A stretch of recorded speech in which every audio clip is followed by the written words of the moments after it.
Odysseus continues his stories in Book 10, addressing the Phaeacians and telling quite the stem winder here.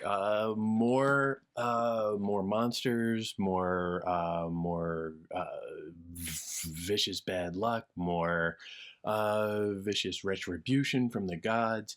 He is painting an image of himself as being beset on all sides and earning the name Odysseus, the hated one. Right off the bat, you see him on the island of Aeolus, where he is brought in, he is welcomed, and he is given a way to get home. They stayed a month, and last I told him, and they grant him a ship to go home. He is given a ship to go home, and while he's on the ship, one of the things that they give him is they give him Aeolus is a god of wind, and they give him a bag of wind so that, okay, if you're out there and you hit the doldrums, every sailor knows this. It's, frustrating to be out there when there's no wind. So here's a bag full of winds. If you get stuck, you can just dip into the bag. Be very careful doing so. Dip into the bag, take one out, and it will fill your sails and carry you home. Every sailor's dream, quite frankly. But when he gets on board the ship, they start sailing, and he is understandably a little tired. It's been a stressful period in his life, and so he falls asleep. But while I slept, my men began to mutter, saying the great Aeolus gave me gifts, silver and gold, that I was taking home. With glances at his neighbor, each complained. Which is interesting. He is blaming the commoners here.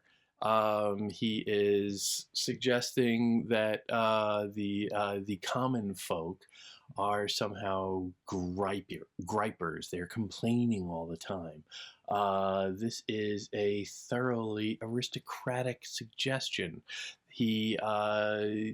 What happens is they get jealous, they get divided from Odysseus, they practice a kind of resentment, and so they are driven to dip into that bag themselves, which of course immediately, they're not very cautious about it, releases all the winds and blows them wildly off course, and they end up essentially wrecking the ship.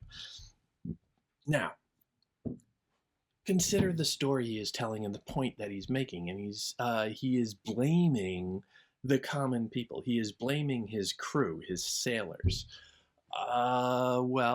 Yeah, because what room is he in right then? What story is he telling to which audience? He is surrounded by the royal court. He's surrounded by aristocrats who probably, and he's deducing this, probably have a fairly low opinion of the rabble to begin with.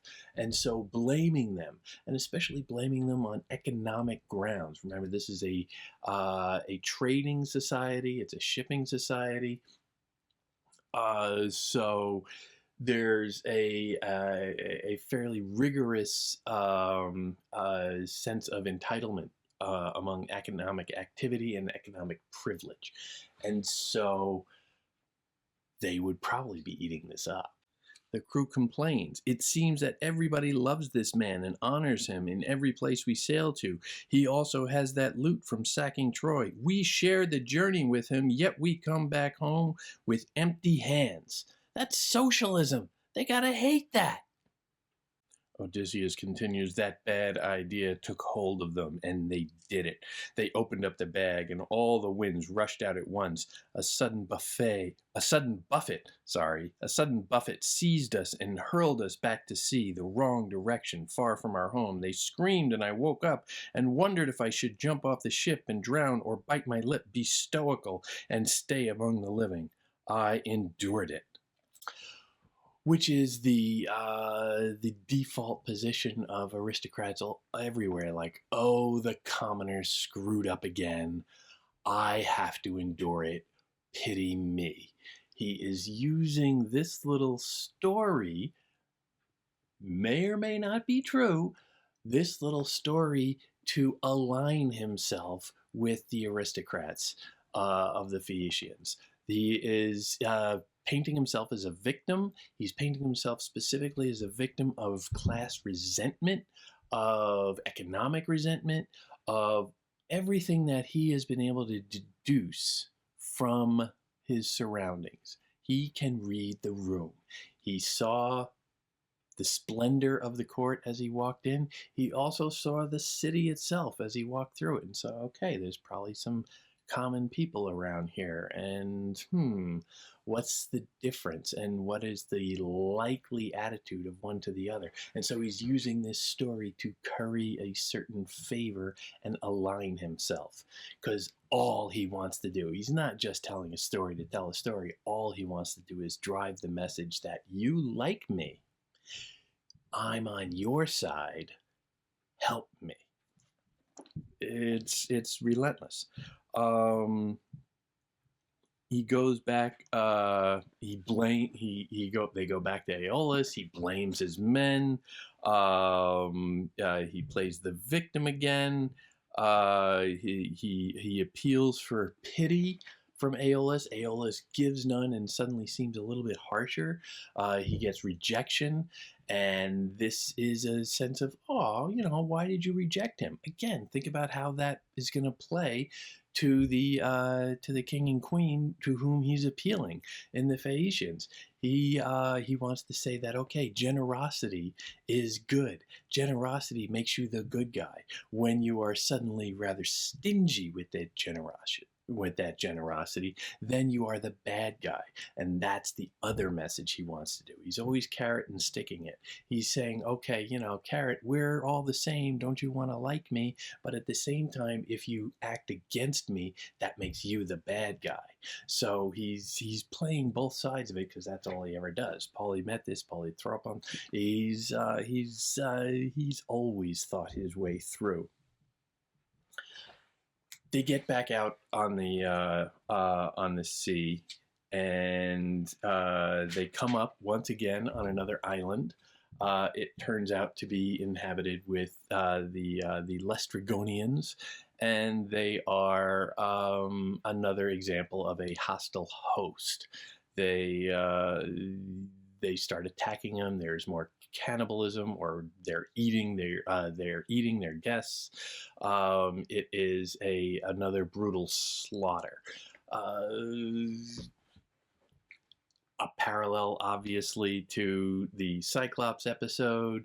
Also, the Laestygonians. There's this repeated drumbeat about, okay, hospitality, xenia, generosity. This constant threat of, are you a good host or are you a bad host? Well, a good host would help me. A bad host would not. Maybe they won't eat me, but they wouldn't help me, certainly.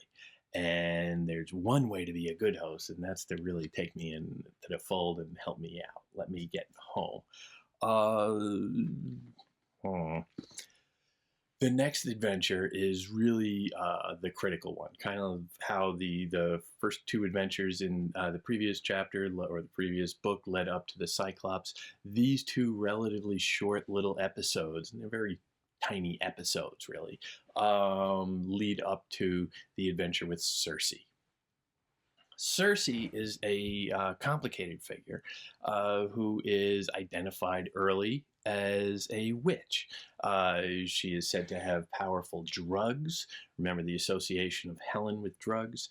She is living alone, no men around. All of these characteristics sort of paint her as a little suspicious. But specifically,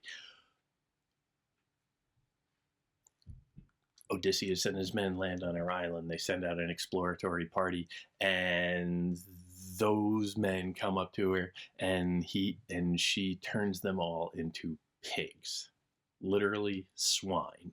And the problem with this is, well, there are a number of different problems. One, you can see how this is a sense of another bad host. Obviously, she is, turning them into animals. Two, there's that undeniable tinge of misogyny to it, where, okay, the woman turns the man to pigs. The men are the victims. The woman is the evil one, and the men are reduced to animal states because of her. Um, Again, there's a certain undeniable misogyny in that, but it's still playing on these themes of bestiality and the difference between sophistication, but also curiously, this is an example of a woman in power, a woman who has great occult powers, obviously, but also she is not beholden to another man. And this, marks her out as a little suspicious, as mentioned, but also it is a kind of inversion of what is considered proper civilization. This society, where she is in charge, is a bastardization of the whole idea of civilization, because you can't have a woman in charge is just ludicrous.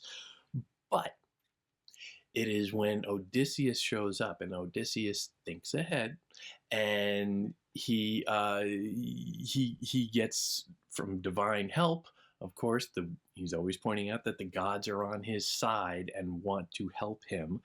Another subtle message of warning to the Phaeacians.